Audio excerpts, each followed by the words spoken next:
Hi, welcome back. In this session, I'd like to start the discussion at least about arbitrage. What is arbitrage? In finance, arbitrage has a very specific meaning. It's a guaranteed investment that earns a return higher than your risk-free rate. In other words, it's a money machine, a pure profit. And already you can see that it's a dream for the most part, that when it exists, it's going to be small and temporary. So let's set the process up by thinking of the essence of arbitrage. The best way to think about arbitrage is to think about two traded instruments that have exactly the same cash flows. In this case, think of it as investment A and investment B. They have exactly the same cash flows. If they have exactly the same cash flows, they have to sell at the same price. You can see why, right? This isn't rocket science. Let's say investment A sold at a higher price than investment B. Here's what you would do. You would buy investment B, sell investment A. You would capture the difference right now because A is selling for more than B. And then since your cash flows are exactly the same, they'd offset each other. You have no risk, no cash flow obligation, and you keep the difference you made up front. That is arbitrage. Now that, of course, is what I would call pure arbitrage. Two investments that have exactly the same cash flows that sell at different prices. For the most part, though, it's going to be very rare. What you're more likely to find in the real world is near arbitrage, which is something close to riskless, but there's still some residual risk. Things that are not quite identical, but trading at different prices. You're taking advantage of the difference and hoping that those residual risks that are left are not large enough to wipe you out. And then there's a whole host of investment strategies that are called arbitrage, but I would more likely, I think of them more as speculation than arbitrage because they're risky strategies. We'll start in this session and focus mostly on pure arbitrage. For pure arbitrage, as I mentioned at the start of the session, you need two investments which have exactly the same cash flows. That's going to be tough to find in the real world, right? It's very difficult to find identical assets. And assuming they exist, it's very difficult to think of a world where those two identical assets trade at different prices. You know where you're most likely to find this in the real world? Is when you have derivative investment securities on an underlying asset. We have options and futures on a stock and they're trading in different markets. Sometimes it is possible that market prices could diverge, giving you a chance of arbitrage. It could also exist in the fixed income market, especially in the default-free segment, because a bond is a collection of cash flows. It's conceivable that you could create something that looks just like your bond by looking at other traded bonds and perhaps take advantage of mispricing. Rare, but it can happen. So let's start by looking at arbitrage in the futures market. A futures contract gives you the right to buy something at a fixed price in the future, 6 months from now or a year from now. It's often on something that is traded right now. There's a spot price for what you're trying to buy. And you could buy it and hold it for the next year and get the equivalent of what you got in a futures contract. And therein lies the basis for arbitrage. There are two strategies you can adopt if you want to own something a year from now. It could be a commodity, it could be an index. First is you can buy it today and just hold it, or you can buy a futures contract. The futures contract, you just lock in the price and a year from now you pay the price, you get the commodity. If you decide to buy it today, to make the two strategies equivalent, you'd need to borrow the entire amount. You would need to buy it today. You need to store the commodity for a year, assuming it's storable. And at the end of the year, you'd have exactly the same end game. You'd own the product, but in one case, you got it by buying a futures contract, the other by borrowing money and buying the commodity today. In both strategies, you end up with the asset, you have the same risks, you should have no price risk. And if they trade at different prices, you should be able to capture the difference. Sounds abstract, but let's try this out on a storable commodity. As I said, this is storable. It could be gold, it could be iron ore, it could be any storable commodity. There are two ways you can get that. One is, as I said, you could basically buy a futures contract and get the commodity at the end of the period, or you can borrow money and buy that same commodity, store it for the year. To see where arbitrage comes in, let's specify the arbitrage-free condition. In an arbitrage-free world, the futures contract is not an expected price for the commodity a year from now. It's going to be the spot price with whatever interest rate you'd have to pay to borrow the money to buy the commodity today, plus the storage cost you'd face. You think, what? Let's think of a world where the futures price is greater than that arbitrage price, that F star. No, the futures price is a higher number than what you got from working through this. Here's what you're going to do. You're going to sell the futures contract. This is going to be a common theme in arbitrage. You're going to sell the overpriced contract, right? You get nothing now. You borrow the spot price today and you buy the commodity. And I've listed the cash flow. So today, your net cash flow is going to be zero. You borrow the money. So from your pocket, you're paying nothing. So it costs you nothing to create it. Year from now, or whatever the end point is of the futures contract, because you have the commodity already, you pay the storage cost, you got the commodity, you deliver on your futures contract. But during the period that you held it, you had to pay the storage cost. So set the storage cost aside. You deliver on the futures contract, you collect the futures price, and you pay off the loan. If you look at the collective cash flow you're going to get here, it's going to be greater than zero, and you took no risk and you face no cash flow commitment. So because the futures price is so high, you've captured the difference, and the two strategies you adopted offset each other. What if the futures price is too low? Well, remember the rule. You sell the overpriced, you buy the underpriced. The futures price is too low, it's underpriced, you buy the futures contract. Costs you nothing. You sell short on the commodity. Selling short basically means you sell a commodity you don't own, but you get the cash flow today, which is the plus S. You lend the money out at the risk-free rate. I know this sounds complicated, but it's all doable. A year from now, you collect on the loan that you lent out with the riskless rate still playing the game. So you get back whatever you lent out plus the interest. You take delivery of your futures contract, and you return the borrowed commodity and you collect the storage cost because, and this might be tricky, in some case you might not be, but to the extent that you save that person the storage cost, you collect that storage cost. Here again, you walk away with a sure profit with no risk and no investment. So what you're effectively doing is taking advantage of the difference between what the actual futures price is and what it should be, given the spot rate, given the riskless rate and the storage cost. With storable commodities, it's worth remembering. Futures prices tell you nothing about expected future, what the commodity will trade it in the future, because they're locked in to the spot price through arbitrage. So if you have a futures contract in gold, try this out. The futures price should be the spot price of gold and should incorporate the interest rate at which you can borrow or lend money and the storage cost. Of course, in the real world, there might be frictions in this process. The rate at which you borrow money and the rate at which you lend money might not be the same. So you might have two different rates. The storage cost might or might not be collectible when you sell short. What that'll do is it'll not make arbitrage go away, but it'll create a range of prices around which there's no arbitrage. So instead of a single price, this is a range of prices. As long as the futures price falls within the range, there's no arbitrage, but if it goes outside the range, there'll be arbitrage. That's for a storable commodity. About 40 years ago, the first futures contracts on stock indices came about.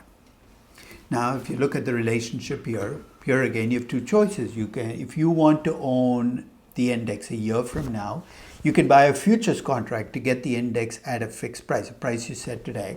Or you can buy the index today with borrowed money. And when you do that, you have a riskless interest rate you got to pay on the borrowing. But while you hold the stock, you also collect dividends from the stock. So you get a net yield, which is the difference between the interest rate and the dividend yield. In fact, the futures price for an index future should be the spot price of the index and be a function of the interest rate, the riskless rate R, and the dividend yield. Let's see what will happen if your actual stock index futures price deviates from that arbitrage-free price. If the futures price for the index is greater than that F star, here's what you're going to do. You're going to sell the futures contract, no cash flow. You're going to borrow the level of the index in the market and buy stocks in the index. So the two offset each other. There's no cash flow today. While you hold the stocks, because you own the stocks now for the next year, you collect the dividends on the stock. You deliver on the futures contract a year from now, and you pay back your loan with whatever you get on the futures contract. Because the futures price was greater than your collective cash flows, you walk away with a sure profit, but again with no risk and no upfront investment. Notice that theme. In an arbitrage, you have no risk and no upfront investment, but you walk away with a sure profit. What happens if the futures price in the index is too low? Then you buy the futures contract, you sell short on the stocks in the index. And that's tricky part in the real world. We'll talk about what happens if you can't do that. You lend the money you get from selling short at the riskless rate. And at the end of the futures contract, you collect on the loan, you take delivery of the futures contract, and you return the borrowed stocks. You can already see that index futures don't tell you what the index will be a year from now. They basically are a function of the level of the index today, the level of interest rates, and the dividend yield on the index. Of course, with index futures, you might have real world concerns. The rate at which you can borrow and lend can be different. You might not be able to sell short easily without a transactions cost. So if you introduce those, all you do is you don't make the arbitrage go away, but again, you create a range for the arbitrage. As long as the futures price falls within the range, there's nothing you can do, but if it falls outside the range, then you unleash arbitrage. Let's talk about T-bond futures. Here again, you have a choice, right? You can either, if you want to own the 10-year T-bond a year from now, you can either buy a futures contract to get that bond at a fixed price, or you can go buy the bond today and live through the next year, right? You collect coupons, and because you borrowed money to buy the bond, you got to pay off the interest rate.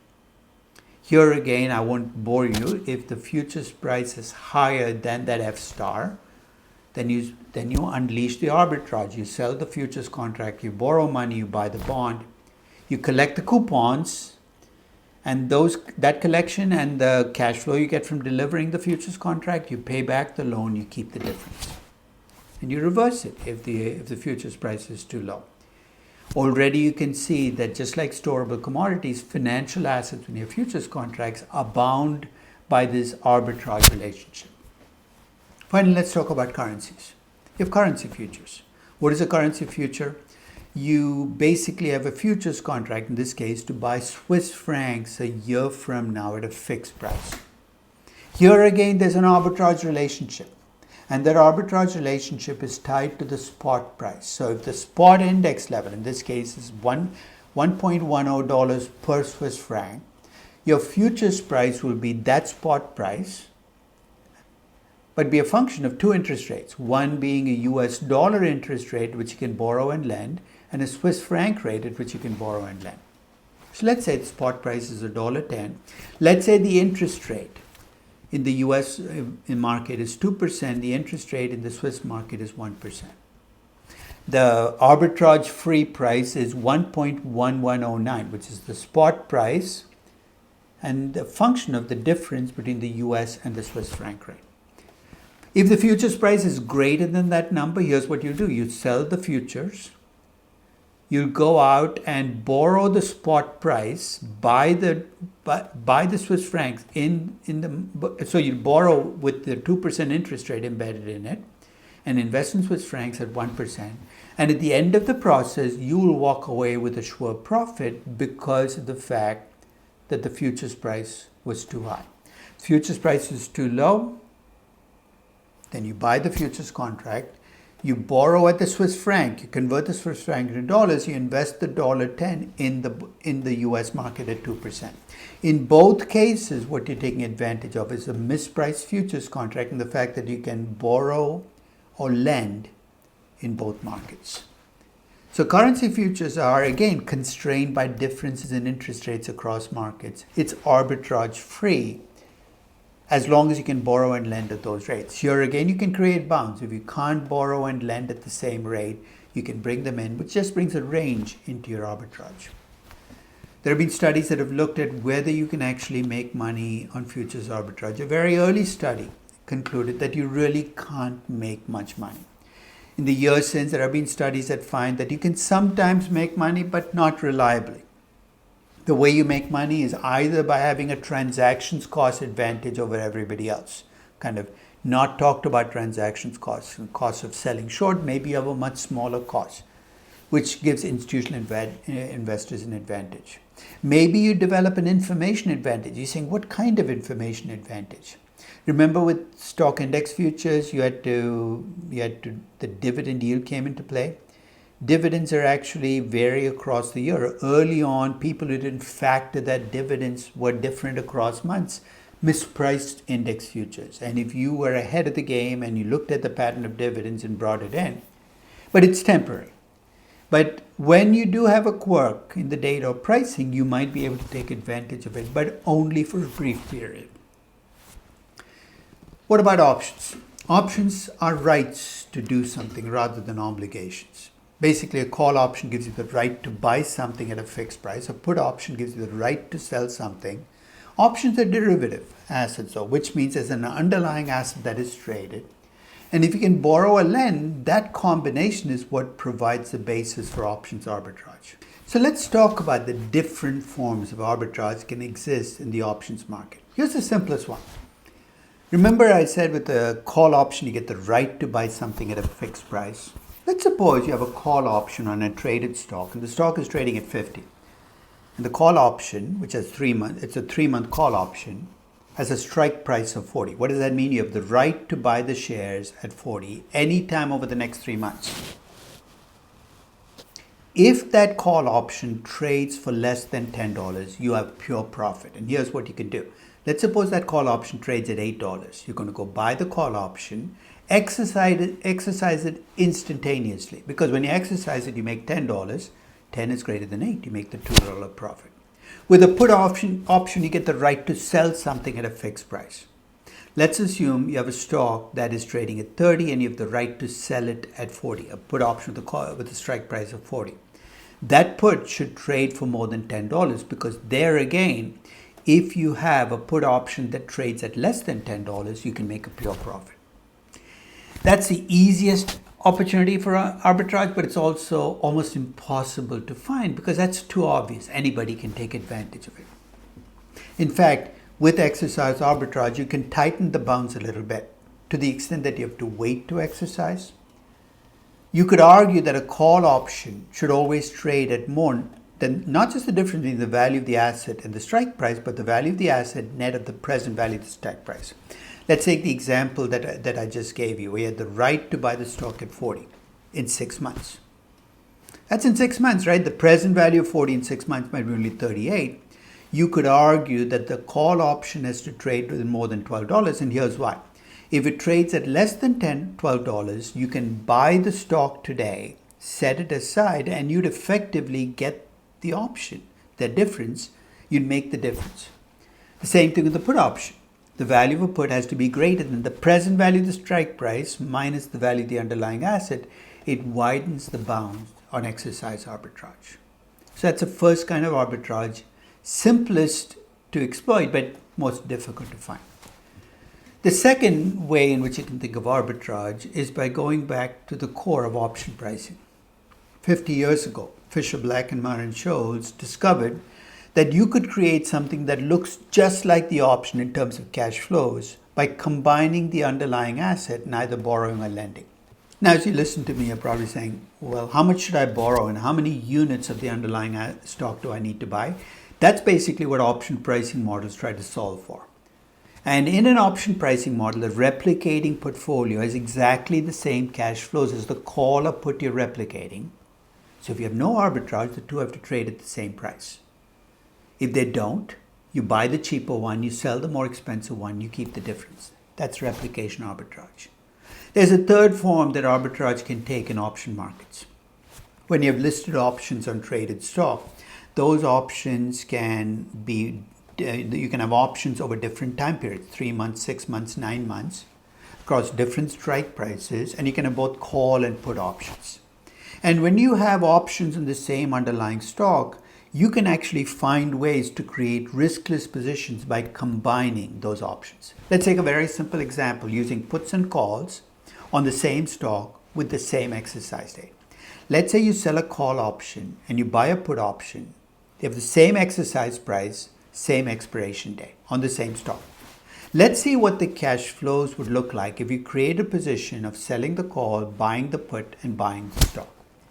If the stock price is greater than the strike price, you sold the call, right? So you have to pay the difference. So that's a negative cash flow. If the stock price is less than the strike price on the call that you sold, you have no cash flow. If you buy the put and the stock price ends up going up, your cash flow is zero. But if the stock price drops, you keep the difference between the strike price and the stock price. And the stock is obviously worth whatever the stock price is. If you sum up the two, you're going to end up with K, the strike price, as your total cash flow, no matter what happens. You've got a guaranteed cash flow. If it's a guaranteed cash flow, that cash flow, the present value at the riskless rate, should be the present value of that strike price. That is put-call parity. The value of the call minus the value of the put, assuming they have the same strike price and the same expiration date, should be the difference between the stock price and the present value of the exercise price. If that's not the case, again, you lock in the difference and you'll have a riskless position that delivers a guaranteed profit. That's put-call parity. Extending this out to other options, when you have options with different strike prices, they should follow a pattern, right? If you have a call option, as the strike prices go up, the value of the call option should decrease. With put options, as the value of the strike price goes up, put options should get more valuable. So there should be a pattern. If you take a call option with a given strike price and you extend the life of the option, the longer lived option should be trading for more than the shorter life option. If you get a chance, you might want to check out option prices on a given, and make this listed options on a traded stock. Check it out across time, check it out across strike prices, see if you can find obvious mispricing. My guess is you won't, but no harm looking. So with options, you can see arbitrage in many different forms. You're saying, what about fixed income? Fixed income securities lend themselves to arbitrage more easily than equity for a very simple reason. They have a finite maturity date, a day of reckoning. Well, if there's a mispricing, you have no place to run. So let's keep this riskless because it makes things easier. If you gave me a 10-year T-bond, and I assume T-bonds were riskless, I know exactly what the cash flows will be for the next 10 years, and I know what the face value of the bond is. I could go out and buy a 1-year T-bond, a 2-year T-bond, a 3-year T-bond, and if I make them zero coupons, I can effectively build up something that looks just like my 10-year T-bond by combining 10 other zero coupon bonds out there. You can see where I'm going, right? If I can create something that looks identical in terms of cash flows, it has to be priced the same. That is at the basis of fixed income arbitrage, is you're creating a combination of bonds that has exactly the same cash flows as the bond you're trying to replicate. And they're mispriced. You buy the cheaper one, you sell the more expensive one. You already can see why I had to make it riskless, because the minute you bring in default risk, that becomes a bit of a wild card, because that's tougher to make go away. If you want to create pure arbitrage with corporate bonds, I think it's going to be very, very difficult to do. You're saying, one way people try to get around is that triple B corporate bond and a triple B corporate bond are the same, but are they? So with default risk, you have that added dimension that can make your arbitrage much more difficult to deliver. There have been studies that look at fixed income arbitrage, and let's cut to the bottom line. The potential for arbitrage profits seems to be fairly small. And when they exist, they tend to be temporary. One of the interesting things that a study found is that if there are returns around fixed income arbitrage, it's usually when a new type of bond has been created and people are trying to grapple with, how do I price this bond? I remember the early 1980s when mortgage-backed securities were first traded, people struggled with one aspect of mortgage-backed securities, which is repayment. That people might sometimes repay their mortgage early, and that can affect your cash flows. And until they figured it out, there was mispricing in the mortgage-backed security market that some people were able to exploit because they learned a little faster than other people. So one suggestion I would make, if you're interested in fixed income arbitrage, is go back in history and look at new types of bonds being created: inflation index bond, mortgage-backed securities, treasury strips. Early on in the process, you'll find people making money because people are still learning. It takes them a while. But once you learn, it becomes very difficult to continue to make those profits. So let's look at the determinants of success at pure arbitrage. The nature of pure arbitrage, two assets with exactly the same cash flows, exactly the same life, trading at different prices is so difficult to even visualize that it's difficult to find. So if you find a pure arbitrage opportunity, before you jump in, test it out. It's sometimes when things look too good to be true, they're too good to be true. There's something that you're missing. But if you do find it after all your research of pure arbitrage, lock it in, make your profits, but don't make it the basis for what you're going to do for the next 10 years, because often that opportunity cost was temporary and you have to move on to something else. It's also worth noting that when you get deviation with pure arbitrage, those deviations are going to be small. We're not talking about 50% deviation, we're talking about 1 or 2%, which means to make money on pure arbitrage, first, you got to do it on scale. You can't make money with pure arbitrage investing 1,000, you got to invest 100 million or 1 billion. And second, you got to keep your execution costs so small, because if your pure arbitrage profits are small, you can't afford to have trading costs that exceed those. So generally speaking, pure arbitrage is not something that individual investors can aspire to. And even among institutional investors, it can't be the basis for a long-term investment philosophy, because you're going to continually run into that arbitrage opportunity disappearing as other people learn to price things better. I hope you found this session useful, and I thank you very much for listening.